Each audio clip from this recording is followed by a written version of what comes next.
안녕하세요. 책 읽기 좋은 날입니다. 오늘 소개할 책은 할까 말까 망설이지 말고 인생 끝나기 전에 무엇이든 해보라. 일단 해보기의 기술. 지은이는 톰 벤더빌트, 옮긴이는 윤혜리, 발행은 청림출판입니다. 오늘날 사람들은 새롭게 배우고 경험하는 데 관심이 많습니다. 하지만 평소와 다른 일이나 접하지 않았던 취미생활을 하려면 왠지 두려움도 생기고 어디서부터 시작해야 할지 막막해서 그저 자신만의 노망으로만 그치고 마는데요. 이 책의 저자는 매일 새로운 것을 배우고 성장하는 딸의 모습을 보며 생각합니다. 배움은 아이들만을 위한 것은 아니다. 다시 초보자가 되어 단지 배우는 것 그 자체의 즐거움을 경험하기 위해 체스, 노래, 서핑, 저글링, 그림, 보석 세공 등 다양한 기술을 배우기 시작했습니다. 배움은 스트레스를 효과적으로 관리하고 자존감을 높이며 새로운 역량을 키웁니다. 또한 새로운 기술을 배우면 뇌가 젊어집니다. 우리 뇌는 마치 계속해서 새로운 것을 추구하는 기계와 같아서 다양한 기술을 동시에 배운 사람들의 뇌는 30년 젊어지는 효과를 내기도 합니다. 그리고 배움은 모든 분야에 좋은 영향을 미칩니다. 커플과 함께 배우면 권태기도 극복할 수 있고 나이 든 사람들은 새 친구를 사귀는 기회를 선사하기도 합니다. 이 책은 실수하면서도 계속해서 성장하는 초보자로 살아가는 기쁨과 배움의 과정에서 깨달은 새로운 마음가짐을 담았습니다. 자, 그럼 지금부터 잠시 책 속으로 들어가 보겠습니다. 오늘도 책 읽기 좋은 날과 함께 즐거운 시간 되세요. 구독, 좋아요, 알림 설정은 사랑입니다.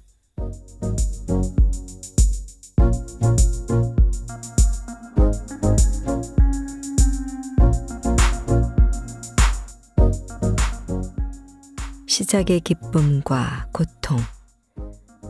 태어나면서부터 잘하는 사람은 없다. 우리는 모두 가끔은 초보자가 된다. 초보자가 되기란 어려운 것이다. 뭔가를 못하는 것보다는 잘하는 편이 기분 좋다. 세상의 여러 분야에서는 초보자에게 특별한 이름을 붙여주지만 칭송하는 이름을 붙여주지는 않는다. 서핑에서는 초보자를 쿡이라고 부른다. 사이클에서는 프레드라고 부른다. 체스에서는 파처다. 군대에서는 부트다. 아니면 그냥 초짜, 신참, 풋내기 등으로 불리기도 한다. 초심자를 뜻하는 노비스라는 영어 단어 자체에 신입수도사라는 뜻도 있을 정도다. 초보자는 뻔한 질문을 하고 잘못된 상식으로 가득하며 똑같은 실수를 한다. 겁먹은 초보자는 어느 분야에나 있다. 양궁 초보자는 활을 너무 세게 잡고 너무 멀리 조준한다. 초보 자동차 정비사는 윤활유를 쏟고 휠너트를 부러뜨리고 십자나사를 망가뜨린다. 요트 초보자는 딩기 라인을 마모시키고 머리카락이나 액세서리를 지브 시트에 걸려 엉키게 하고 깊은 물도 눈으로 보기에는 얼마나 얕아 보이는지 잊어버린다. 톨스토이는 행복한 가정은 모두 업스타다라고 말했는데 체스 초보자들도 전부 비슷하다. 폰을 너무 많이 움직이고 귀를 너무 빨리 내보내고 말을 너무 쉽게 교환하고 상대가 어떤 의도로 말을 움직였는지 생각하지 않은 채 말을 움직인다. 그러고는 진다. 가끔 순전히 운으로 다른 초보자들을 이길 때도 있지만 초보자는 넘어지고 실수하고 다친다. 10km 마라톤을 뛰는 초보자는 어지럼증과 탈수에 시달린다. 스노보드를 타다 다치는 사람은 거의 초보자다. 승마 초보자는 전문가보다 다칠 확률이 8배 높다. 스카이다이빙에서는 한 번의 실수가 유독 엄청난 결과를 가져오는데 초보자가 다칠 확률은 딱 한 번이라도 해본 사람보다 12배나 높다. 초보자란 멍들고 상처 입고 발을 헛디디고 실수하는 존재이지만 그렇다고 해도 초보자가 되는 것은 멋진 일이다. 내가 이 책을 통틀어 전하고 싶은 말이 바로 이것이다. 내가 깨달은 사실, 즉 바로 이 초보자 단계에서 마법이 일어난다는 것을 당신에게 알려주고 싶다. 우리는 연애를 시작하면 극도의 신경생물학적 상태가 된다. 그럴 때 우리 뇌는 도파민과 스트레스 호르몬을 다량 분출하는 에너지 드링크를 벌컥벌컥 마신 듯이 몹시 흥분하고 취한 상태가 된다.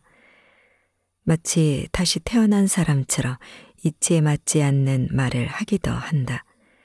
하지만 결국에는 차분한 상태로 돌아온다. 신기하게도 새로운 기술을 배우는 것 역시 이와 비슷하다. 뇌가 과민해지고 새로운 기분에 휩싸인다. 완벽한 3점 슛이라고 생각했는데 왜 백보드에 가 닿지 못했는지 도무지 이해가 안 되기도 한다. 새로운 기술을 배우기 시작하면 자신을 둘러싼 세상이 새롭게 느껴지고 무한대의 수평선에 놓인 기분이 든다. 조심스럽게 한 걸음 한 걸음 떼며 탐험의 영역을 넓혀가는 동안 하루하루는 새로운 발견으로 가득 찬다. 실수하기도 하지만 그 실수조차도 힘이 된다. 여태까지 단 한 번도 해본 적이 없는 실수이기 때문이다. 초보자는 가면증후군, 즉 자기 생각과 달리 자신이 전문가가 아니라는 걱정에 시달릴 위험도 없다. 잘할 거라고 기대하는 사람이 아무도 없기 때문이다. 초보자는 기대의 부담을 느낄 일도 없고 과거의 무게에 짓눌릴 일도 없다. 선불교에서는 이 상태를 초심자의 마음이라고 한다. 모든 것에 준비가 되어 있고 모든 것에 마음이 열린 상태다. 스즈키 슐류는 이렇게 말했다. 초심자의 마음에는 수많은 가능성이 있지만 전문가의 마음에는 가능성이 거의 없다. 편한 일은 아니다. 선불교에서 말했듯이 초보자는 무지의 여정을 감내해야 한다. 초보자는 지식을 모를 뿐 아니라 자신이 무엇을 모르는지조차 모른다. 사람들이 모두 자기만 쳐다보면서 실수하기만을 기다리고 있는 것처럼 느껴진다. 그게 초보 운전이라고 붙여놓은 자동차가 된 것 같다. 이마에 초보자라고 낙인이 찍힌 것만 같다. 하지만 새로운 것을 배우면 자기 자신에 대해서도 배우게 된다. 금세 실력이 일취월장하는 것처럼 느껴진다. 어디가 어떻게 발전하고 있는지 정확하게 느낄 수 있다. 소설가 로먼 러시는 사랑이란 연속해서 새로운 방에 들어가는 것과 같으며 처음 해보는 일이 아닌데도 매 순간 놀라움이 찾아오는 것이라고 묘사했다. 이 방에 들어갔다가 또 다른 방에 들어간다. 이 일은 결코 의도적으로 일어나지 않는다. 그냥 저절로 그렇게 된다. 문을 발견하면 그리로 들어가고 또다시 환희를 느낀다. 뭔가를 배울 때도 이런 기분이다. 특히 초보 단계에서 더욱 그렇다. 이 순간을 소중하게 생각해야 한다. 초보 단계에서 얻은 것은 나중에 얻는 것보다 훨씬 더 크다. 사람들은 가파른 학습 곡선이라고 하면 벅찰 정도로 어렵다는 뜻으로 오해하는 일이 많다. 사실 배우기 어려울 수도 있고 어렵지 않을 수도 있다. 학습 곡선의 기울기는 사실 시간에 따른 발전 정도를 그래프로 나타낸 것일 뿐이다. 학습 곡선이 가파르면 더 빨리 발전한다는 뜻이다. 그리고 기울기가 가장 큰 구간은 처음 배우자마자 금세 찾아온다.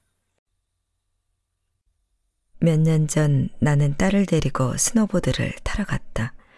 쉰이 다 된 나도 어린 딸도 보드는 생전 처음이었다. 차를 타고 스키장으로 가면서 나는 초보자 정신으로 보드를 타겠다고 다짐했다. 나는 보드를 배우는 일에 아무런 기대도 하지 않았다. 싫을 수도 있고 무척 좋을 수도 있다고 생각했다. 잘하든 못하든 상관없었다. 단순히 경험한다는 데 의미를 둘 생각이었다. 병원 신세 질 일만 없길 바랄 뿐 아무런 목표도 없었다. 그저 새로운 방에 들어가고 싶었을 뿐이었다. 딸도 같은 생각이었다. 딸 역시 재미나게 즐길 생각뿐이었다. 미끄러운 슬로프에서 몇 번 넘어지고 몇 군데 멍들며 몇 시간을 보냈더니 일이 벌어졌다.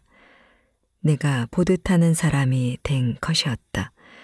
물론 아직 잘 못하는 사람이고 보드는 처음에는 쉽지만 갈수록 어려워진다고들 하지만 말이다.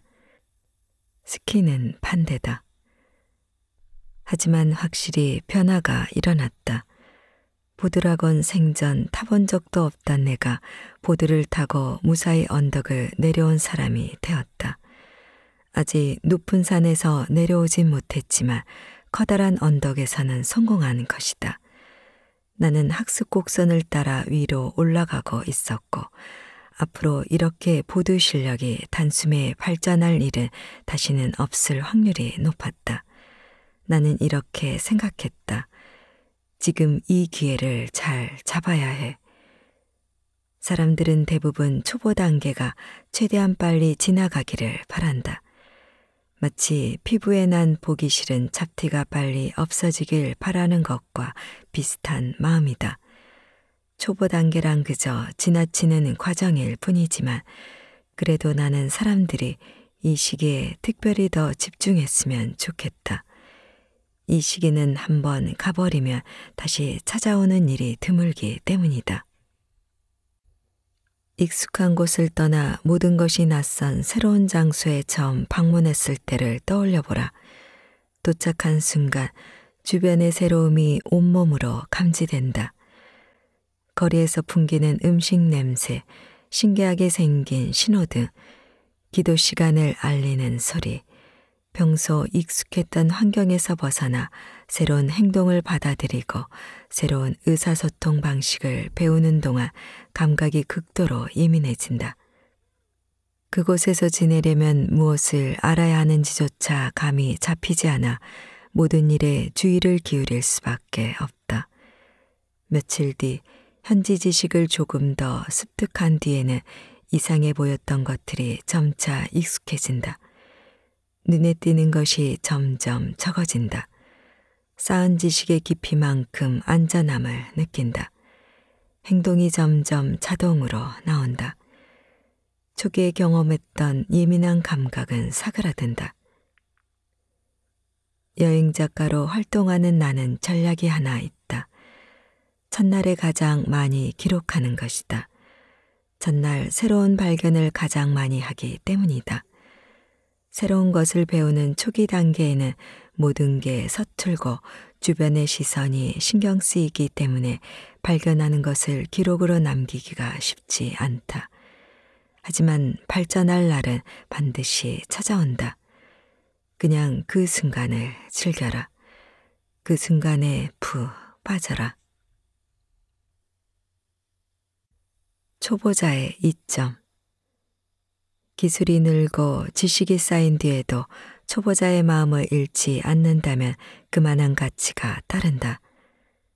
심리학자 데이비드 더닝과 저스틴 크루거는 더닝-크루거 효과라는 유명한 이론을 제안했다. 다양한 인지 테스트를 한 결과 실력이 가장 떨어지는 사람이 자신의 실제 실력을 가장 터무니없이 과대평가하는 것으로 드러났다. 이들은 실력이 부족하며 자기 실력이 부족하다는 사실을 모른다. 이는 확실히 초보자들에게 걸림돌이 된다. 하지만 나중에 진행된 연구에서는 지식이 아예 없는 것보다 약간 있는 것이 더 나쁘다는 결과가 나왔다. 실제 세상에서도 이러한 패턴이 드러난다. 척추수술법을 배우는 의사들은 첫 번째나 두 번째가 아닌 15번째 실수를 가장 많이 한다. 조종사들은 훈련 초기보다 800시간쯤 비행한 뒤에 실수를 가장 많이 한다. 고수가 초보자를 두려워해야 한다는 말은 아니다.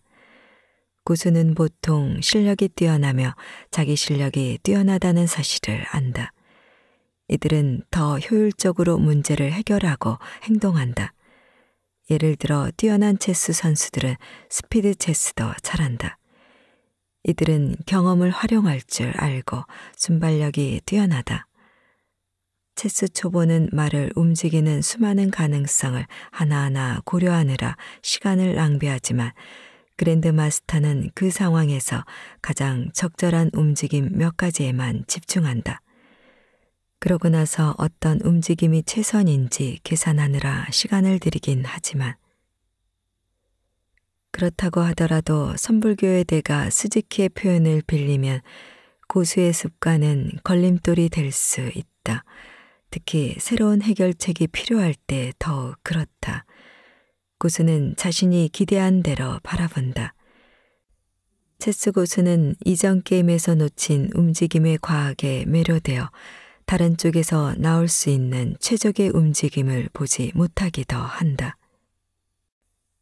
런던 택시기사들은 길찾기 능력이 매우 능숙해 여러 연구의 대상이 되는데 그 중에는 이런 실험이 있었다. 기사들에게 가상도시의 지도를 주고 목적지까지 경로를 찾게 했더니 일반인들보다 훨씬 더 우수한 실력을 보여주었다. 하지만 이들이 잘 아는 런던 지도에 허구의 지역을 추가하고 길을 찾게 했더니 실력을 제대로 발휘하지 못했다. 이들이 이미 잘 아는 런던 지리, 즉 과잉학습한 런던 지리에 관한 지식이 오히려 방해가 된 것이다. 이렇게 사람들은 더 나은 해결책이 있을 때도 그 해결책이 익숙하지 않다면 기존의 익숙한 방식으로 사고하는 경향이 있는데 이를 아인슈텔룽 효과라고 한다. 양초 문제라는 유명한 실험이 있다. 실험 참가자들은 성냥 한 상자와 앞정 한 상자만을 가지고 양초를 벽에 붙이라는 과제를 받는다. 사람들은 이를 어려워하며 혼란에 빠진다. 정답은 앞정 상자를 비운 뒤 그 상자를 앞정으로 벽에 붙이고 상자 안에 양초를 올리는 것이다. 앞정 상자를 앞정 보관용 상자로만 인식하는 기능적 고착에 빠져 상자 자체를 벽에 붙이고 그 상자를 선반으로 사용할 생각은 하지 못한다. 그런데 이 양초의 문제의 정답을 잘 찾아내는 집단이 있다. 바로 5살짜리 아이들이다. 왜일까? 이 문제를 고안한 연구자들은 어린아이들이 어른이나 좀 더 큰 어린이들보다 물체의 기능을 더 유연하게 인식하기 때문이라고 말한다. 어린아이들은 어떤 물체가 특정한 용도로 쓰인다는 인식에 덜 얽매이고 한 물체를 온갖 다양한 방법으로 사용할 수 있다고 생각한다. 그들이 새로운 기술을 쉽게 정복하는 일은 놀랍지도 않다. 그들에게는 모든 것이 새롭기 때문이다. 아이들은 진짜 초보자의 마음으로 다양한 가능성에 마음을 활짝 열어둔다. 신선한 눈으로 세상을 바라보고 선입견과 과거 경험으로부터 더 자유롭고 사실이라고 알고 있는 것들에 영향을 덜 받는다. 어른이라면 무시할 만한 것에서도 세세한 정보를 발견한다. 아이들은 올바르게 행동해야 한다거나 바보처럼 보이면 안 된다는 생각을 덜 하기 때문에 어른이라면 하지 않을 질문을 자주 한다. 뉴욕타임스에 특이한 일이 보도된 적이 있다. 장례식장에서 실수로 관에 다른 시체를 넣은 것이다. 그날 장례식장을 찾은 고인의 친척들은 관 안에 누워있는 시체가 자신이 기억하는 고인의 생전 모습과 묘하게 다르다는 것을 느꼈다. 하지만 이들은 암으로 사망한 고인의 모습이 왜 달라 보이는지 5만 가지 이유를 댈 수 있었다. 항암 치료를 받느라 머리가 빠져서 그렇다. 인공호흡기를 오래 달고 있어서 얼굴이 변했다 등 질서 있고 이성적인 세상에 익숙한 어른들은 그런 엄청난 실수의 가능성을 고려하지 않는다. 어른들은 모든 지식과 지혜를 끌어다 자신을 기만한다. 그러다 10살짜리 남자아이가 말도 안 되는 가능성을 제기했고 나중에서야 이 깜짝 놀랄 만한 일이 사실로 드러났다. 그들 앞에 놓인 시체가 그들의 친척이 아니었던 것이다. 영원히 초보자이길 바라는 사람은 없다. 우리는 모두 발전하기를 원한다. 하지만 내가 이 책을 통틀어 바라는 것이 있다면 우리가 실력이 향상되고 지식과 경험이 쌓인 뒤에도 초보자의 마음을 잃지 않는 것이다. 아니, 오히려 초보자의 마음을 적극적으로 함양했으면 좋겠다. 아무것도 모르는 순진함에서 오는 낙관주의, 처음 도전하는 불안한 마음에서 오는 극도의 예민함, 바보 같아 보여도 괜찮다는 생각, 뻔한 질문을 해도 된다는 당당함, 이것이 바로 어디에도 얽매이지 않는 초보자의 마음이다. 100년 전 체스 마스터 벤저민 블루멘펠드가 한 조언은 체스뿐만 아니라 인생에도 적용된다. 움직이기 전에 초보자의 눈으로 현 상황을 바라보라.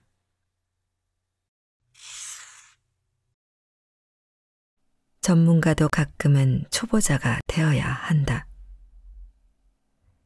지금쯤이면 당신은 여러 가지 질문을 하고 싶을 것이다. 나는 아이가 없는데 아이 없는 사람들은 어떻게 하나? 나는 아직 젊은데 젊은 사람들은, 나는 이미 노래도 잘하고 그림도 잘 그리는데 중년의 위기를 겪고 있지 않은 사람은, 게다가 직업과 하나도 관련이 없는 것들을 왜 굳이 배워야 하지? 직장에서 하루가 다르게 새로운 것들을 요구하는 통에 눈꽃 들 새 없이 바쁜데 그깟 취미 활동을 꼭 해야 하나? 우선 첫째로 노래나 그림 등을 배우는 활동이 직업적으로 전혀 도움이 안 되지는 않는다. 직접적인 연관성이 없는 경우에도 그렇다. 새로운 것을 배우면 직업에서 오는 스트레스를 효과적으로 관리할 수 있다는 주장이 많다. 뭔가를 배우는 활동은 자존감을 높이고 새로운 역량을 키워줌으로써 스트레스 완화제로 작용한다는 것이다. 영국의 유니버시티 칼리지 런던은 과학과 예술을 함께 공부한 학생이 주 리더의 자리에 오를 확률이 높다고 분석했는데 그 이유가 바로 이와 관련 있는 듯하다. 자아를 넓히면 시야도 넓어진다. 작가이자 저널리스트인 데이비드 앱스타인도 늦가기 천재들의 비밀에서 다음과 같이 설명했다. 노벨상 수상자 가운데 아마추어 배우, 댄서, 마술사 등의 공연가로 활동한 사람의 비율은 다른 과학자들보다 최소 22배 많았다. 이들이 어느 날 갑자기 일어나서 내가 신경생물학자로서 훌륭한 경력을 쌓으려면 지금 꼭 탱고를 배워야겠군 하고 생각했을 리는 만무하다. 하지만 이들은 초보자로서 그런 새로운 활동을 배우며 다시 어린이의 사고방식으로 돌아갔을 것이다. 어떤 선입관도 없고 주변의 기대에 짓눌리지도 않으며 열린 마음으로 상황에 임했을 것이다. 게다가 즐거운 마음으로 배웠을 것이다. 즐거움은 학습과 발견의 과정에서 결코 과소평가할 수 없는 부분이다. 우리가 현재 사는 디지털 세상을 만드는 데 중요한 역할을 한 매사추세츠 공과대학교의 빛나는 석가 클로드 세넌이 좋은 예다. 그는 저글링이나 문학에서부터 최초의 웨어러블 컴퓨터 설계에 이르기까지 온갖 종류의 일에 뛰어들었다. 그의 전기를 쓴 작가는 다음과 같이 언급했다. 그는 다른 사람들을 당황하게 하는 일을 끊임없이 시도하고 사소해 보이는 질문을 끌어내고는 그것을 토대로 획기적인 발명을 해냈다. 오늘날과 같이 역사적인 순간에 자신의 안전지대를 주기적으로 벗어나는 일은 인생의 연습처럼 느껴진다. 기술 변화 속도가 빨라진 탓에 우리는 모두 어떤 의미에서는 영원한 초보자가 되었다. 학습 곡선은 항상 우상향이며 지식은 마치 스마트폰처럼 정기적으로 업그레이드해야 한다. 평생 단 하나의 기술에만 집중해도 되는 사람은 거의 없다. 직업을 바꾸지 않더라도 계속 새로운 기술이 요구된다. 용감한 초보자가 되겠다는 의지가 강할수록 더 좋다. 거대 IT 기업 인포시스의 라비쿠마르 부사장은 이렇게 말한다. 우리는 배우는 방법을 배워야 하고 배운 것을 잊는 방법을 배워야 하고 다시 배우는 방법을 배워야 한다. 둘째, 배우는 행위는 우리에게 이롭다. 노래나 서핑과 같은 배우려는 대상이 우리에게 이롭다는 뜻만은 아니다. 물론 이러한 활동이 이롭기는 하다. 이는 나중에 다시 설명할 것이다. 하지만 내가 하고 싶은 말은 새로운 기술을 배우는 행위 자체의 이로움이다. 어떤 기술을 배우는지는 사실 상관이 없다. 항해용 로프에 매듭을 짓는 방법이든 도예 기술이든 마찬가지다. 뭔가 새롭고 어려운 일을 배우는 것, 특히 다른 사람들과 함께 배우는 행위는 새로운 것을 추구하는 기계와 같은 우리 내에 이롭다는 사실이 증명되었다. 새로운 것은 그 자체로 학습을 유도하기 때문에 한 번에 여러 가지 새로운 것을 배우면 더욱 좋다. 한 연구에서 58에서 86세의 성인들에게 스페인어, 작고, 미술 등 다양한 수업을 동시에 듣게 했더니 단 몇 개월 만에 스페인어나 그림 실력이 늘었을 뿐만 아니라 인지력까지 향상되었다. 수업을 전혀 듣지 않은 통제 집단보다 인지력 평가에서 더 좋은 결과를 거뒀고 이는 내가 30년쯤 전으로 돌아간 수준이었다. 다른 변화도 일어났다. 이들은 자신감이 높아졌고 자신이 이뤄낸 성과에 놀라면서도 기뻐했으며 실험이 끝난 뒤에도 서로 만나는 사이가 되었다. 새로운 기술을 배우면 부가적인 효과가 따른다. 그 기술에만 관련된 이야기가 아니라는 것이다. 한 연구에서 수영 강습을 받는 어린아이들을 관찰했는데 수영 강습이 수영 실력뿐만 아니라 더 폭넓은 분야에 도움이 되었다는 결과가 나왔다. 수영을 배우는 아이들은 악력이나 눈손 협응 등 여러 가지 신체 능력을 측정하는 테스트에서 더 우수한 결과를 보였다. 그뿐 아니라 독해력과 수학적 추론 능력도 수영을 배우지 않는 아이들보다 뛰어났다. 사회경제적 지위와 같은 다른 요인을 고려해도 마찬가지였다. 이러한 연구나 권장사항은 대부분 어린이에게 초점이 맞춰져 있다. 예를 들어 체스는 아이들의 집중력과 문제 해결력, 창의력을 키워준다고 알려져 있다. 하지만 나는 아이들에게 좋다고 알려진 것이라면 성인에게는 더욱더 좋다고 확신하게 되었다. 왜냐하면 성인들은 어떤 활동이 특정 능력을 키우는데 좋다고 해도 자신은 이제 그 능력을 개발할 필요가 없다고 생각하기 때문이다. 게다가 이 사회에 만연한 스마트폰 중독이라는 고질병을 앓는 현대인들에게 64개의 정사각형으로 이루어진 판 앞에서 2시간 동안 눈을 부릅뜨고 뇌를 불태우며 무한대에 가까운 가능성을 분석하는 일보다 더 나은 치료법이 있을까? 여기서 나는 표준화된 시험 점수만 이야기하는 것이 아니다. 새로운 기술을 배워야 하는 이유는 얼마든지 될 수 있다. 그 기술 자체에서 오는 엄청난 이익을 뛰어넘는 다른 이유가 더 있다. 새로운 기술을 배우면 특유의 성장하는 기분이 든다. 새로운 사람으로 다시 태어나는 기분이 들고 사람들에게 이야기하고 싶어 입이 근질거린다.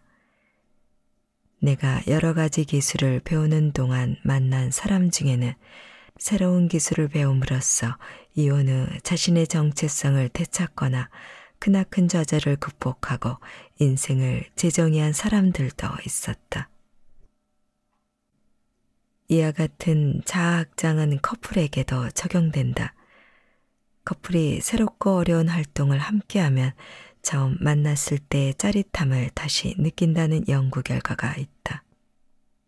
커플이 예컨대 댄스 교실에 다니는 등의 새로운 활동을 함께할 때 느끼는 긍정적인 감정이 관계 개선으로 이어진다고 한다. 새로운 기술을 배우면 새로운 사람들을 만나게 되고 그 사이에서 자신의 인간관계도 성장한다는 느낌이 든다. 그중 몇몇과는 친구가 되기도 한다. 나이를 먹을수록 새로운 친구를 사귀기가 쉽지 않은데 말이다. 새로운 것을 배우겠다는 욕구가 있고 바보 같아 보여도 상관없다고 생각한 사람들이 모여 서로 마음이 통하는 사람들을 만나게 된다. 심리학에서는 이를 경험에 대한 개방성이라고 부른다. 이는 사람들의 성격을 정의하는 이른바 5대 성격 요인 중 하나다. 나머지 4 요인은 외향성, 성실성, 신경증, 우호성이다. 또 개방성이 수면과도 연관이 있다는 의견이 늘어나고 있다. 정확한 근거는 아직 불분명하지만 심리학자들은 개방성이 인지 및 행동 유연성을 수반한다는 가설을 세웠다.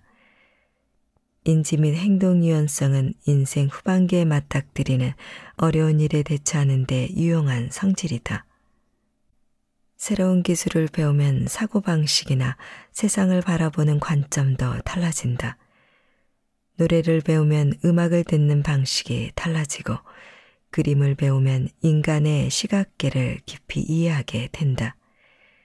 용접을 배우면 물리학과 금속학을 집중적으로 공부하게 된다. 서핑을 배우면 갑자기 주석표와 폭풍전선, 파도의 유체 역학에 관심이 생긴다. 새로운 기술을 배움으로써 자신의 세상이 넓어지는 것이다. 마지막으로 새로운 것에 목말라 하며 새로운 것을 배우는 행위가 우리에게 도움이 된다면 우리는 새로운 것을 배움으로써 미래에 마주할 새로운 것을 더 잘 다룰 수 있게 된다. 심리학자 앨리슨 코프닉은 이렇게 설명한다. 우리 인간은 다른 어떤 동물보다도 학습 능력에 많이 의존한다. 인간의 큰 뇌와 강력한 학습 능력은 무엇보다도 변화에 대처하기 위한 방향으로 진화해왔다. 우리는 항상 무능력과 숙달된 작은 순간들을 넘나든다. 새로운 것을 어떻게 배워야 할지 신중하게 생각하기도 하고 책을 읽거나 관련 동영상을 찾아보기도 한다. 어떨 때는 그냥 무작정 뛰어들기도 한다.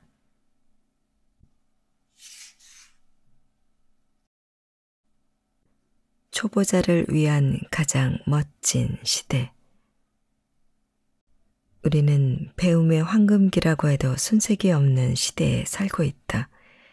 누구나 방대한 양의 기록 정보를 손쉽게 얻을 수 있다.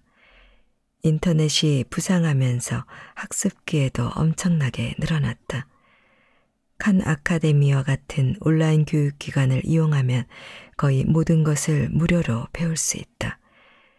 온라인 공개 강좌 사이트 코세라의 스마트폰 앱 덕분에 통근 시간이나 쉬는 시간 혹은 하루 중 여유 있는 시간에 짬짬이 학습할 수 있게 되었다.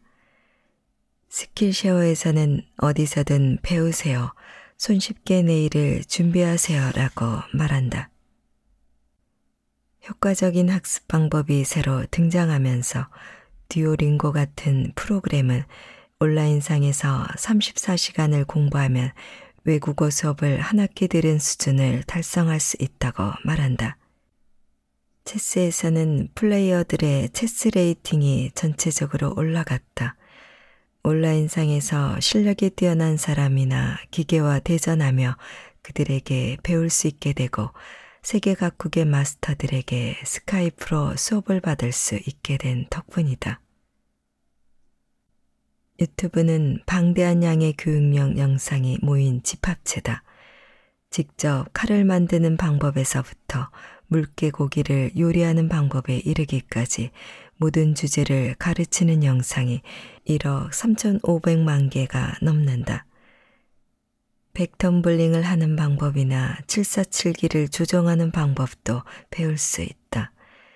물 끓이는 방법이나 화장실 휴지를 교환하는 방법도 배울 수 있다. 이런 것들은 좀 뻔뻔하다. 사람들, 특히 아이들이 단순히 유튜브 영상을 보고 따라했을 뿐인데 성악이나 톱스텝 댄스 혹은 올림픽 스포츠 등 수많은 분야에서 수준급의 실력을 달성했다는 이야기는 넘쳐난다.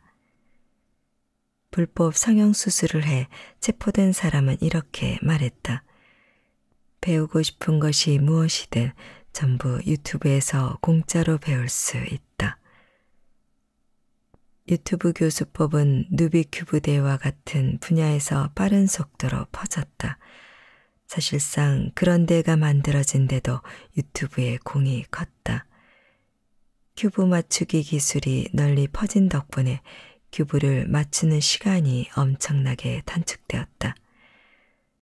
전 세계 어디에서든 누구나 무료로 어디론가 갈 필요도 없고 사람들 앞에서 창피당할 걱정도 없이 거의 모든 것을 배울 수 있는 역사상 유례없는 세상이 펼쳐져 있다.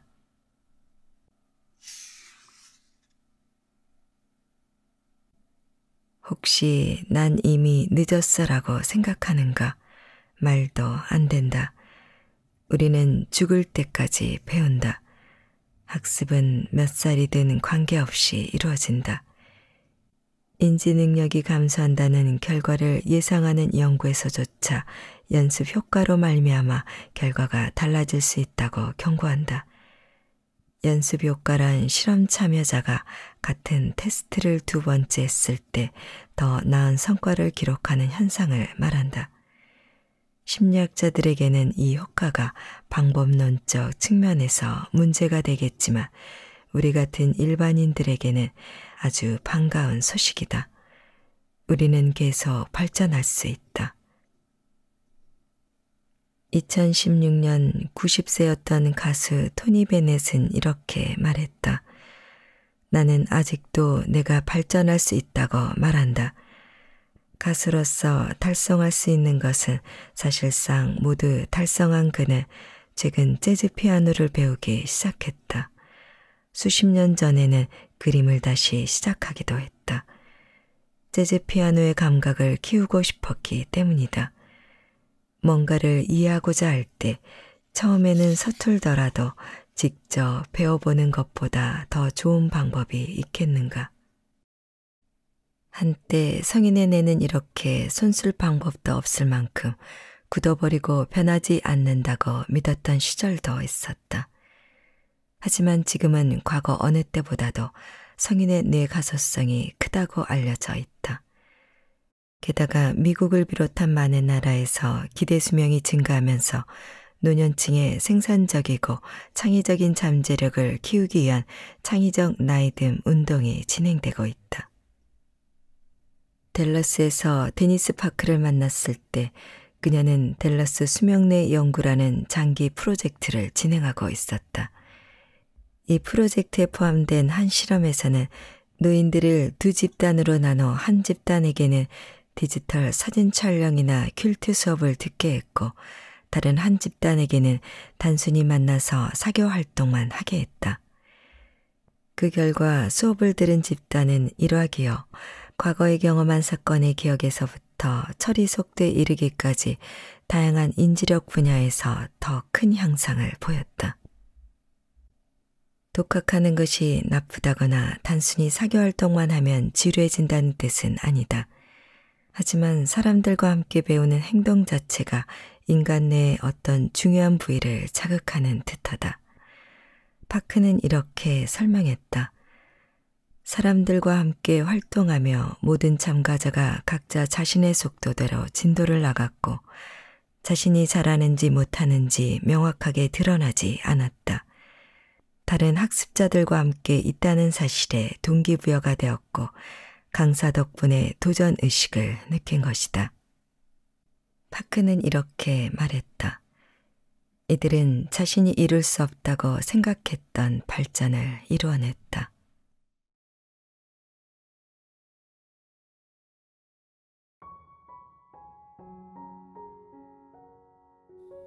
시작의 기쁨과 고통.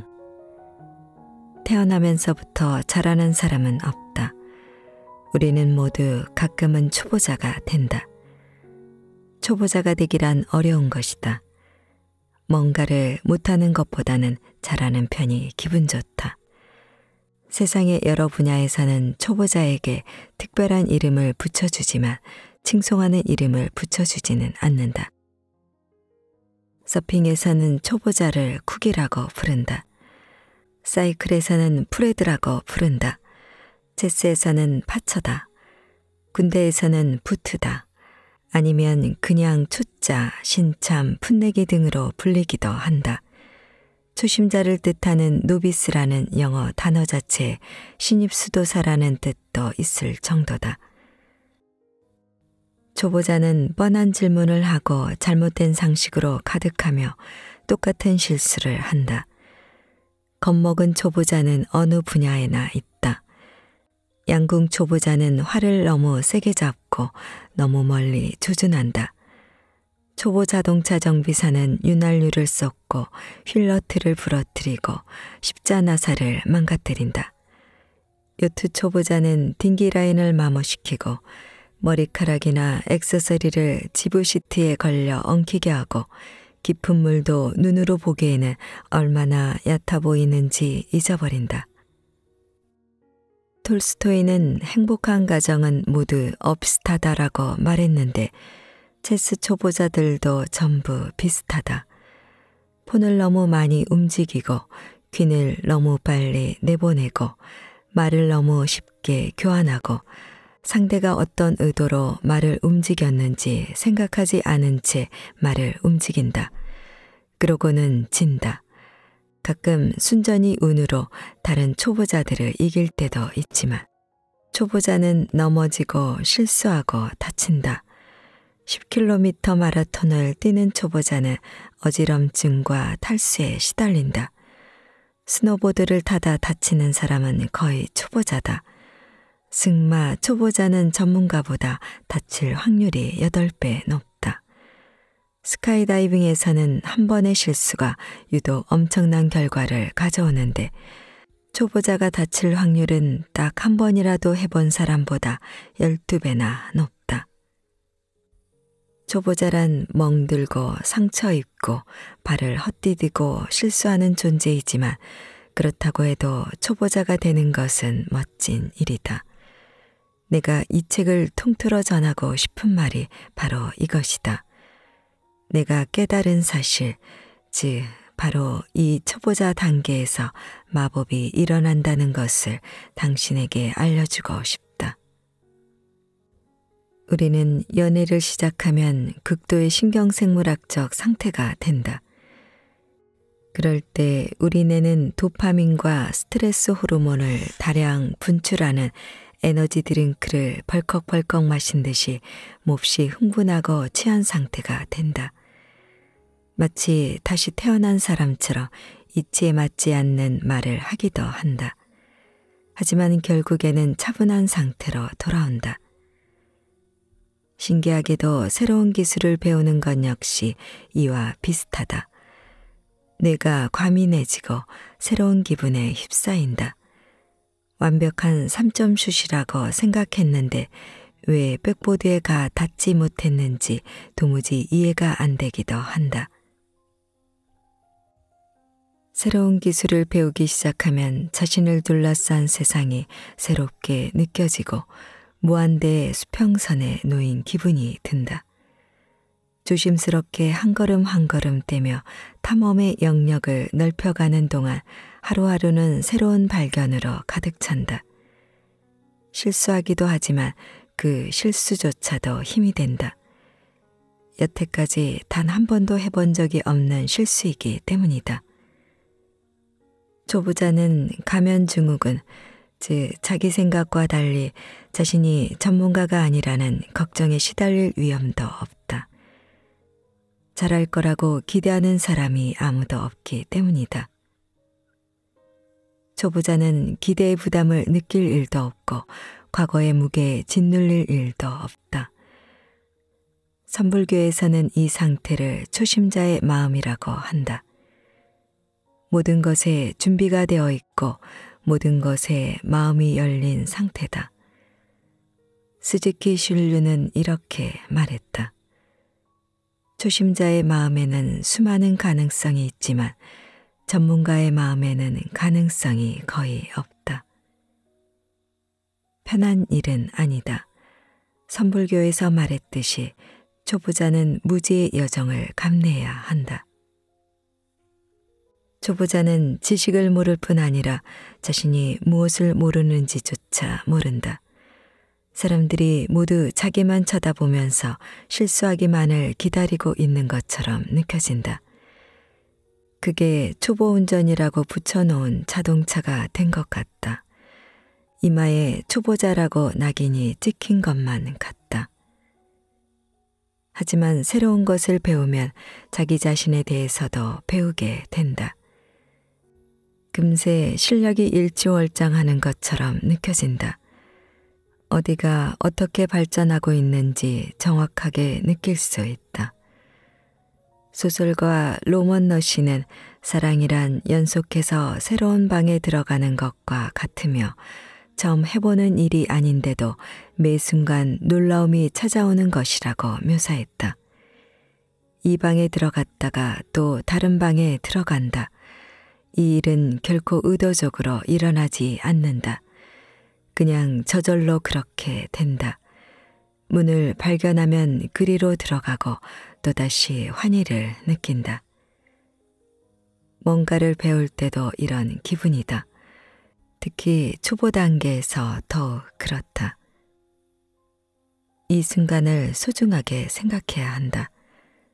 초보 단계에서 얻은 것은 나중에 얻는 것보다 훨씬 더 크다. 사람들은 가파른 학습 곡선이라고 하면 벅찰 정도로 어렵다는 뜻으로 오해하는 일이 많다. 사실 배우기 어려울 수도 있고 어렵지 않을 수도 있다. 학습 곡선의 기울기는 사실 시간에 따른 발전 정도를 그래프로 나타낸 것일 뿐이다. 학습 곡선이 가파르면 더 빨리 발전한다는 뜻이다. 그리고 기울기가 가장 큰 구간은 처음 배우자마자 금세 찾아온다. 몇 년 전 나는 딸을 데리고 스노보드를 타러 갔다. 쉰이 다 된 나도 어린 딸도 보드는 생전 처음이었다. 차를 타고 스키장으로 가면서 나는 초보자 정신으로 보드를 타겠다고 다짐했다. 나는 보드를 배우는 일에 아무런 기대도 하지 않았다. 싫을 수도 있고 무척 좋을 수도 있다고 생각했다. 잘하든 못하든 상관없었다. 단순히 경험한다는 데 의미를 둘 생각이었다. 병원 신세 질 일만 없길 바랄 뿐 아무런 목표도 없었다. 그저 새로운 방에 들어가고 싶었을 뿐이었다. 딸도 같은 생각이었다. 딸 역시 재미나게 즐길 생각뿐이었다. 미끄러운 슬로프에서 몇 번 넘어지고 몇 군데 멍들며 몇 시간을 보냈더니 일이 벌어졌다. 내가 보드 타는 사람이 된 것이었다. 물론 아직 잘 못하는 사람이고 보드는 처음에는 쉽지만 갈수록 어려워진다고들 하지만 말이다. 스키는 반대다. 하지만 확실히 변화가 일어났다. 보드락원 생전 타본 적도 없던 내가 보드를 타고 무사히 언덕을 내려온 사람이 되었다. 아직 높은 산에서 내려오진 못했지만 커다란 언덕에서는 성공한 것이다. 나는 학습 곡선을 따라 위로 올라가고 있었고 앞으로 이렇게 보드 실력이 단숨에 발전할 일은 다시는 없을 확률이 높았다. 나는 이렇게 생각했다. 지금 이 기회를 잘 잡아야 해. 사람들은 대부분 초보 단계가 최대한 빨리 지나가기를 바란다. 마치 피부에 난 보기 싫은 잡티가 빨리 없어지길 바라는 것과 비슷한 마음이다. 초보 단계란 그저 지나치는 과정일 뿐이지만 그래도 나는 사람들이 이 시기에 특별히 더 집중했으면 좋겠다. 이 시기는 한번 가버리면 다시 찾아오는 일이 드물기 때문이다. 익숙한 곳을 떠나 모든 것이 낯선 새로운 장소에 처음 방문했을 때를 떠올려보라. 도착한 순간 주변의 새로움이 온몸으로 감지된다. 거리에서 풍기는 음식 냄새, 신기하게 생긴 신호등, 기도 시간을 알리는 소리, 평소 익숙했던 환경에서 벗어나 새로운 행동을 받아들이고 새로운 의사소통 방식을 배우는 동안 감각이 극도로 예민해진다. 그곳에서 지내려면 무엇을 알아야 하는지조차 감이 잡히지 않아 모든 일에 주의를 기울일 수밖에 없다. 며칠 뒤 현지 지식을 조금 더 습득한 뒤에는 이상해 보였던 것들이 점차 익숙해진다. 눈에 띄는 것이 점점 적어진다. 쌓은 지식의 깊이만큼 안전함을 느낀다. 행동이 점점 자동으로 나온다. 초기에 경험했던 예민한 감각은 사그라든다. 여행 작가로 활동하는 나는 전략이 하나 있다. 첫날에 가장 많이 기록하는 것이다. 첫날 새로운 발견을 가장 많이 하기 때문이다. 새로운 것을 배우는 초기 단계에는 모든 게 서툴고 주변의 시선이 신경 쓰이기 때문에 발견하는 것을 기록으로 남기기가 쉽지 않다. 하지만 발전할 날은 반드시 찾아온다. 그냥 그 순간을 즐겨라. 그 순간에 푹 빠져라. 초보자의 이점. 기술이 늘고 지식이 쌓인 뒤에도 초보자의 마음을 잃지 않는다면 그만한 가치가 따른다. 심리학자 데이비드 더닝과 저스틴 크루거는 더닝-크루거 효과라는 유명한 이론을 제안했다. 다양한 인지 테스트를 한 결과 실력이 가장 떨어지는 사람이 자신의 실제 실력을 가장 터무니없이 과대평가하는 것으로 드러났다. 이들은 실력이 부족하며 자기 실력이 부족하다는 사실을 모른다. 이는 확실히 초보자들에게 걸림돌이 된다.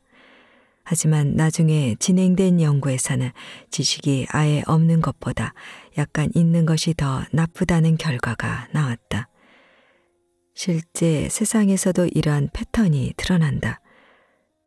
척추수술법을 배우는 의사들은 첫 번째나 두 번째가 아닌 15번째 실수를 가장 많이 한다. 조종사들은 훈련 초기보다 800시간쯤 비행한 뒤에 실수를 가장 많이 한다. 고수가 초보자를 두려워해야 한다는 말은 아니다. 고수는 보통 실력이 뛰어나며 자기 실력이 뛰어나다는 사실을 안다. 이들은 더 효율적으로 문제를 해결하고 행동한다. 예를 들어 뛰어난 체스 선수들은 스피드 체스도 잘한다. 이들은 경험을 활용할 줄 알고 순발력이 뛰어나다. 체스 초보는 말을 움직이는 수많은 가능성을 하나하나 고려하느라 시간을 낭비하지만 그랜드마스터는 그 상황에서 가장 적절한 움직임 몇 가지에만 집중한다. 그러고 나서 어떤 움직임이 최선인지 계산하느라 시간을 들이긴 하지만 그렇다고 하더라도 선불교의 대가 스즈키의 표현을 빌리면 고수의 습관은 걸림돌이 될 수 있다. 특히 새로운 해결책이 필요할 때 더욱 그렇다. 고수는 자신이 기대한 대로 바라본다. 체스 고수는 이전 게임에서 놓친 움직임의 과학에 매료되어 다른 쪽에서 나올 수 있는 최적의 움직임을 보지 못하기도 한다. 런던 택시기사들은 길찾기 능력이 매우 능숙해 여러 연구의 대상이 되는데 그 중에는 이런 실험이 있었다. 기사들에게 가상도시의 지도를 주고 목적지까지 경로를 찾게 했더니 일반인들보다 훨씬 더 우수한 실력을 보여주었다. 하지만 이들이 잘 아는 런던 지도에 허구의 지역을 추가하고 길을 찾게 했더니 실력을 제대로 발휘하지 못했다. 이들이 이미 잘 아는 런던 지리, 즉 과잉학습한 런던 지리에 관한 지식이 오히려 방해가 된 것이다. 이렇게 사람들은 더 나은 해결책이 있을 때도 그 해결책이 익숙하지 않다면 기존의 익숙한 방식으로 사고하는 경향이 있는데 이를 아인슈텔룽 효과라고 한다. 양초 문제라는 유명한 실험이 있다. 실험 참가자들은 성냥 한 상자와 앞정 한 상자만을 가지고 양초를 벽에 붙이라는 과제를 받는다. 사람들은 이를 어려워하며 혼란에 빠진다. 정답은 앞정 상자를 비운 뒤 그 상자를 앞정으로 벽에 붙이고 상자 안에 양초를 올리는 것이다. 앞정 상자를 앞정 보관용 상자로만 인식하는 기능적 고착에 빠져 상자 자체를 벽에 붙이고 그 상자를 선반으로 사용할 생각은 하지 못한다. 그런데 이 양초의 문제의 정답을 잘 찾아내는 집단이 있다. 바로 5살짜리 아이들이다. 왜일까? 이 문제를 고안한 연구자들은 어린아이들이 어른이나 좀 더 큰 어린이들보다 물체의 기능을 더 유연하게 인식하기 때문이라고 말한다. 어린아이들은 어떤 물체가 특정한 용도로 쓰인다는 인식에 덜 얽매이고 한 물체를 온갖 다양한 방법으로 사용할 수 있다고 생각한다. 그들이 새로운 기술을 쉽게 정복하는 일은 놀랍지도 않다. 그들에게는 모든 것이 새롭기 때문이다. 아이들은 진짜 초보자의 마음으로 다양한 가능성에 마음을 활짝 열어둔다. 신선한 눈으로 세상을 바라보고 선입견과 과거 경험으로부터 더 자유롭고 사실이라고 알고 있는 것들에 영향을 덜 받는다. 어른이라면 무시할 만한 것에서도 세세한 정보를 발견한다. 아이들은 올바르게 행동해야 한다거나 바보처럼 보이면 안 된다는 생각을 덜 하기 때문에 어른이라면 하지 않을 질문을 자주 한다. 뉴욕타임스에 특이한 일이 보도된 적이 있다. 장례식장에서 실수로 관에 다른 시체를 넣은 것이다. 그날 장례식장을 찾은 고인의 친척들은 관 안에 누워있는 시체가 자신이 기억하는 고인의 생전 모습과 묘하게 다르다는 것을 느꼈다. 하지만 이들은 암으로 사망한 고인의 모습이 왜 달라 보이는지 5만 가지 이유를 댈 수 있었다. 항암 치료를 받느라 머리가 빠져서 그렇다. 인공호흡기를 오래 달고 있어서 얼굴이 변했다 등 질서 있고 이성적인 세상에 익숙한 어른들은 그런 엄청난 실수의 가능성을 고려하지 않는다. 어른들은 모든 지식과 지혜를 끌어다 자신을 기만한다. 그러다 10살짜리 남자아이가 말도 안 되는 가능성을 제기했고 나중에서야 이 깜짝 놀랄 만한 일이 사실로 드러났다. 그들 앞에 놓인 시체가 그들의 친척이 아니었던 것이다. 영원히 초보자이길 바라는 사람은 없다. 우리는 모두 발전하기를 원한다. 하지만 내가 이 책을 통틀어 바라는 것이 있다면 우리가 실력이 향상되고 지식과 경험이 쌓인 뒤에도 초보자의 마음을 잃지 않는 것이다. 아니, 오히려 초보자의 마음을 적극적으로 함양했으면 좋겠다. 아무것도 모르는 순진함에서 오는 낙관주의, 처음 도전하는 불안한 마음에서 오는 극도의 예민함, 바보 같아 보여도 괜찮다는 생각, 뻔한 질문을 해도 된다는 당당함, 이것이 바로 어디에도 얽매이지 않는 초보자의 마음이다. 100년 전 체스 마스터 벤저민 블루멘펠드가 한 조언은 체스뿐만 아니라 인생에도 적용된다. 움직이기 전에 초보자의 눈으로 현 상황을 바라보라.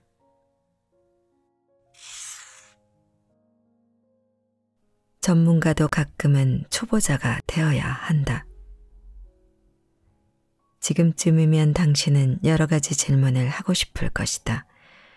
나는 아이가 없는데 아이 없는 사람들은 어떻게 하나? 나는 아직 젊은데 젊은 사람들은, 나는 이미 노래도 잘하고 그림도 잘 그리는데 중년의 위기를 겪고 있지 않은 사람은, 게다가 직업과 하나도 관련이 없는 것들을 왜 굳이 배워야 하지? 직장에서 하루가 다르게 새로운 것들을 요구하는 통에 눈꽃 들 새 없이 바쁜데 그깟 취미 활동을 꼭 해야 하나? 우선 첫째로 노래나 그림 등을 배우는 활동이 직업적으로 전혀 도움이 안 되지는 않는다. 직접적인 연관성이 없는 경우에도 그렇다. 새로운 것을 배우면 직업에서 오는 스트레스를 효과적으로 관리할 수 있다는 주장이 많다.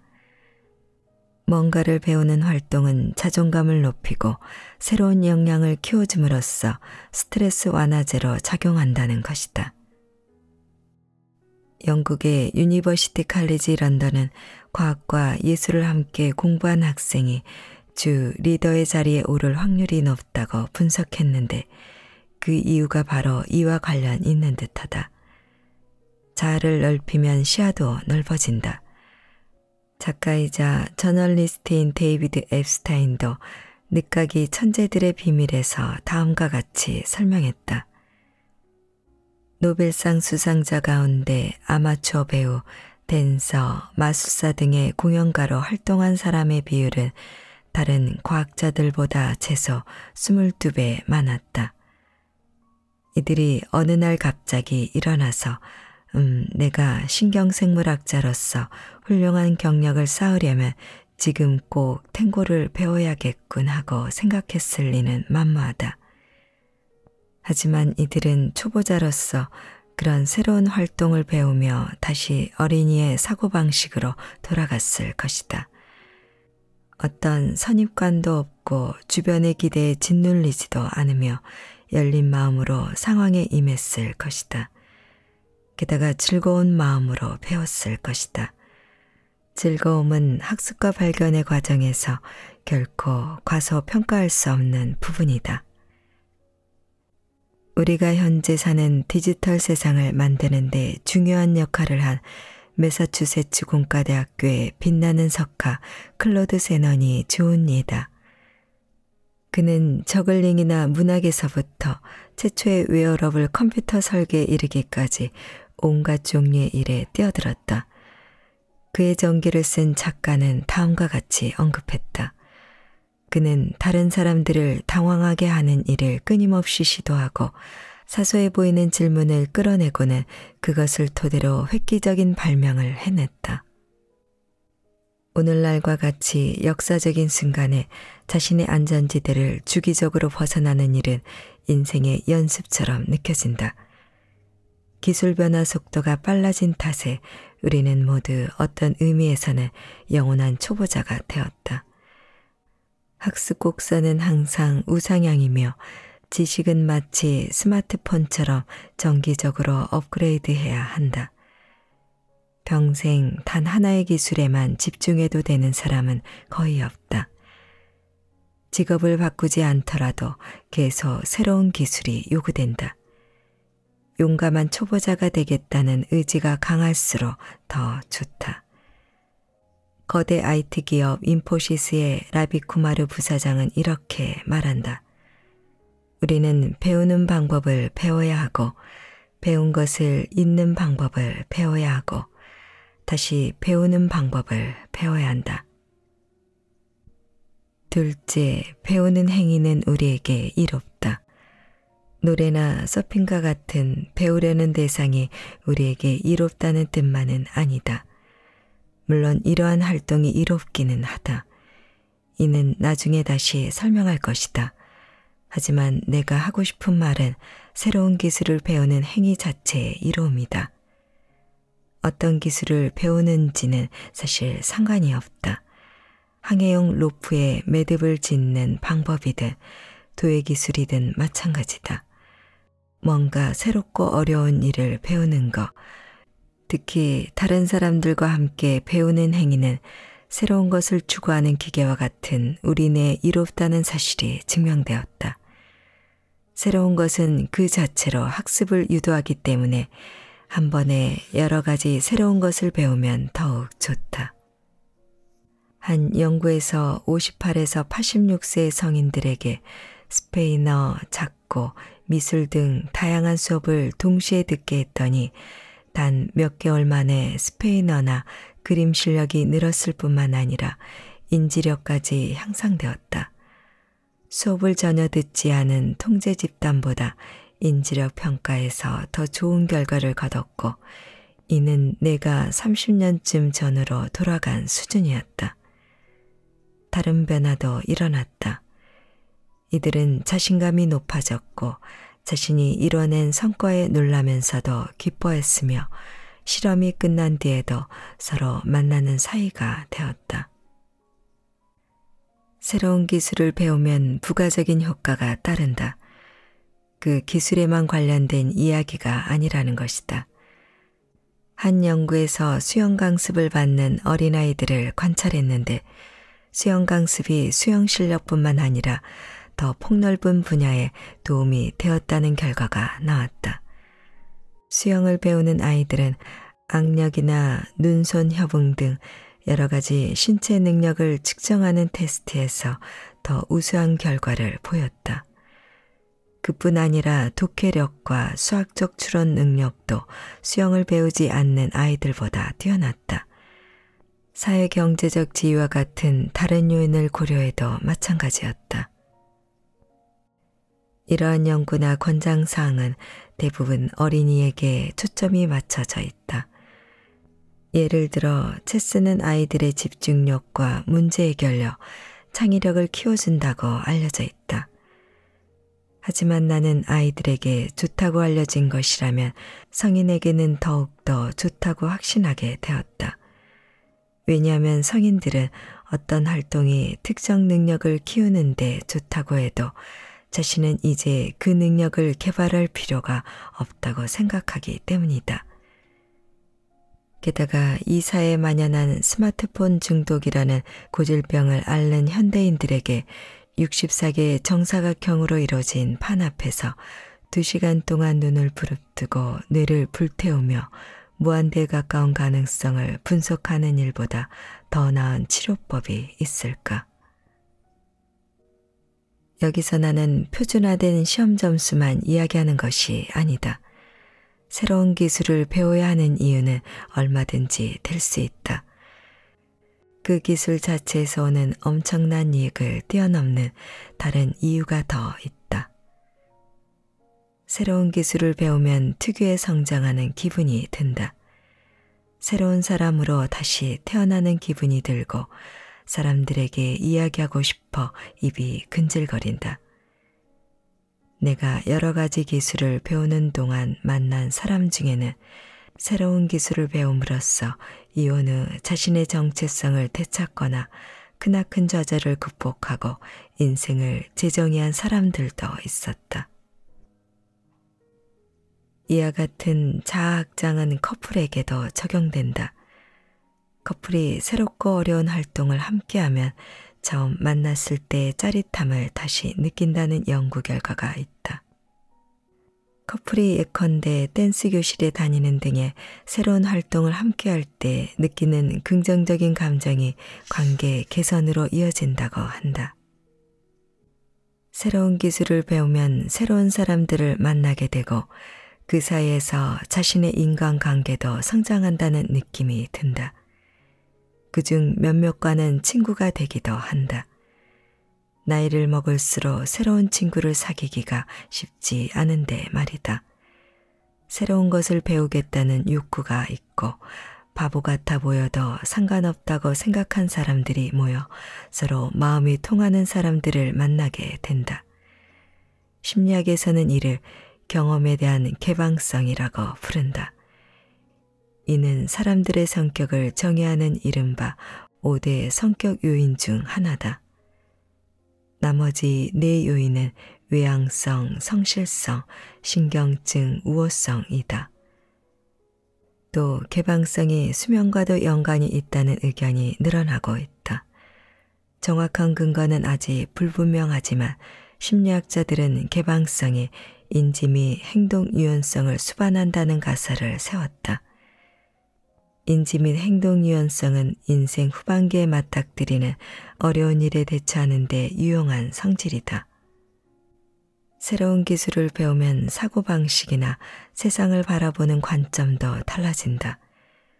노래를 배우면 음악을 듣는 방식이 달라지고 그림을 배우면 인간의 시각계를 깊이 이해하게 된다.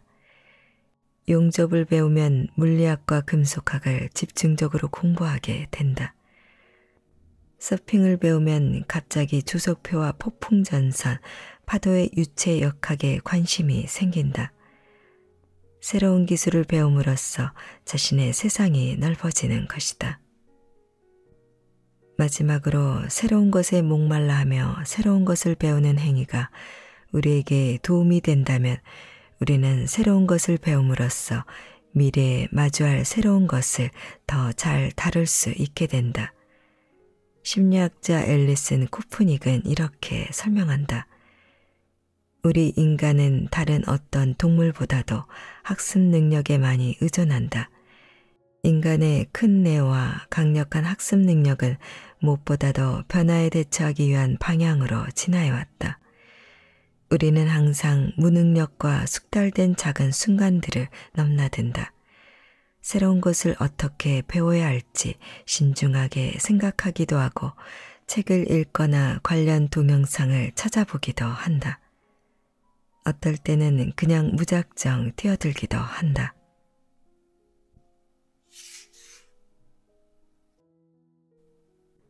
초보자를 위한 가장 멋진 시대. 우리는 배움의 황금기라고 해도 손색이 없는 시대에 살고 있다.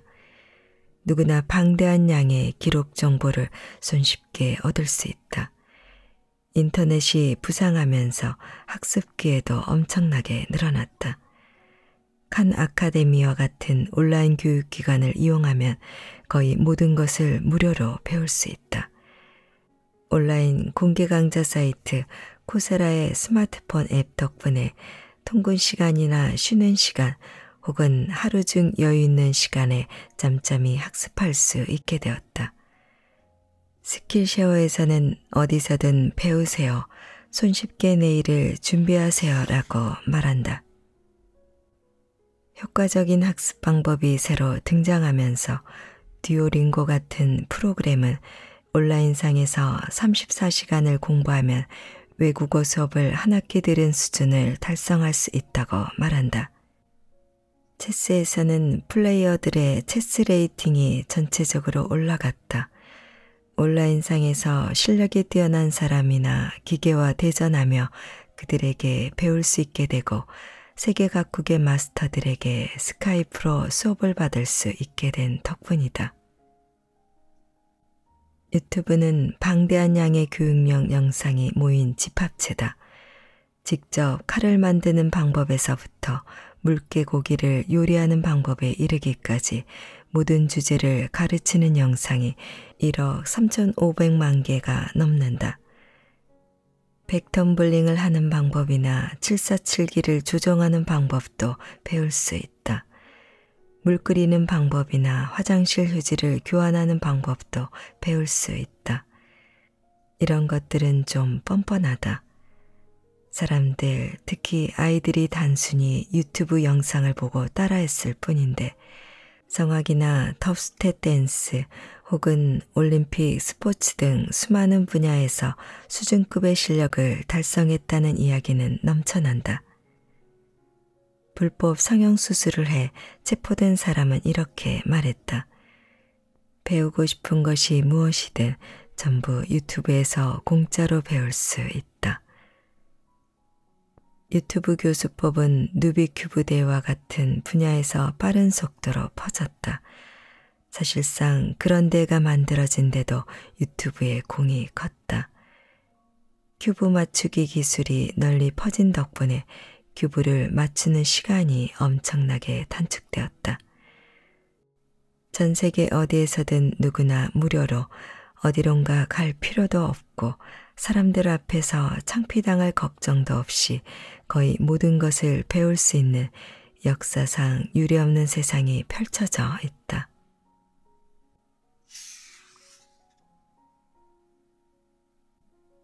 혹시 난 이미 늦었어라고 생각하는가? 말도 안 된다. 우리는 죽을 때까지 배운다. 학습은 몇 살이든 관계없이 이루어진다. 인지 능력이 감소한다는 결과를 예상하는 연구에서조차 연습 효과로 말미암아 결과가 달라질 수 있다고 경고한다. 연습 효과란 실험 참여자가 같은 테스트를 2번째 했을 때 더 나은 성과를 기록하는 현상을 말한다. 심리학자들에게는 이 효과가 방법론적 측면에서 문제가 되겠지만 우리 같은 일반인들에게는 아주 반가운 소식이다. 우리는 계속 발전할 수 있다. 2016년 90세였던 가수 토니 베넷은 이렇게 말했다. 나는 아직도 내가 발전할 수 있다고 말한다. 가수로서 달성할 수 있는 것은 사실상 모두 달성한 그는 최근 재즈 피아노를 배우기 시작했다. 수십 년 전에는 그림을 다시 시작하기도 했다. 재즈 피아노의 감각을 키우고 싶었기 때문이다. 뭔가를 이해하고자 할 때 처음에는 서툴더라도 직접 배워보는 것보다 더 좋은 방법이 있겠는가? 한때 성인의 뇌는 이렇게 손쓸 방법도 없을 만큼 굳어버리고 변하지 않는다고 믿었던 시절도 있었다. 하지만 지금은 과거 어느 때보다도 성인의 뇌 가소성이 크다고 알려져 있다. 게다가 미국을 비롯한 많은 나라에서 기대 수명이 증가하면서 노년층의 생산적이고 창의적인 잠재력을 키우기 위한 창의적 나이듦 운동이 진행되고 있다. 댈러스에서 데니스 파크를 만났을 때 그녀는 댈러스 수명내 연구라는 장기 프로젝트를 진행하고 있었다. 이 프로젝트에 포함된 한 실험에서는 노인들을 2집단으로 나눠 한 집단에게는 디지털 사진 촬영이나 퀼트 수업을 듣게 했고 다른 한 집단에게는 단순히 만나서 사교 활동만 하게 했다. 그 결과 수업을 들은 집단은 일화기억, 과거에 경험한 사건의 기억에서부터 처리 속도에 이르기까지 다양한 인지력 분야에서 더 큰 향상을 보였다. 독학하는 것이 나쁘다거나 단순히 사교 활동만 하면 지루해진다는 뜻은 아니다. 하지만 사람들과 함께 배우는 행동 자체가 인간 내의 어떤 중요한 부위를 자극하는 듯하다. 파크는 이렇게 설명했다. 사람들과 함께 활동하며 모든 참가자가 각자 자신의 속도대로 진도를 나갔고 자신이 잘하는지 못하는지 명확하게 드러나지 않았다. 다른 학습자들과 함께 있다는 사실에 동기부여가 되었고 강사 덕분에 도전 의식을 느낀 것이다. 파크는 이렇게 말했다. 이들은 자신이 이룰 수 없다고 생각했던 발전을 이루어냈다.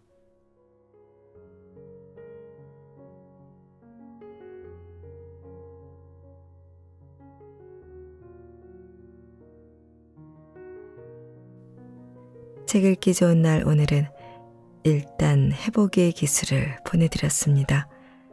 감사합니다.